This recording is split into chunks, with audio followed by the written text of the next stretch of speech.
6:22 na ng hapon mga kapatid. Kagaya kahapon, di ba? Pag ganito ng oras, arak 6 na mga kapatid. Tarabaso, sabi sa Ilocano. Arak 6 na naman. Ito mga kapatid, oh.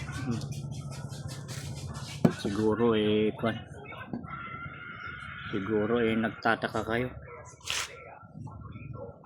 Bakit itong nagsasalitang ito ng mga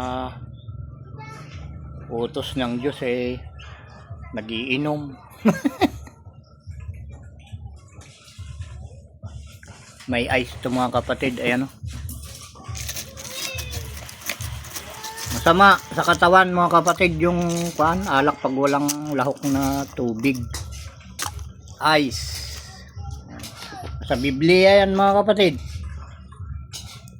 Masama yung alak na walang tubig. Gusto nyong makita kung saan sa Biblia matatagpuan? Basahin natin. Ito mga kapatid. Binuklat ko na kanina ito ayan Biblia ito mga kapatid. Pakita ko sa inyo yung pamagat niya. Diba? Buklatin natin. Ayan. Unang Timoteo. Ayan Unang Timoteo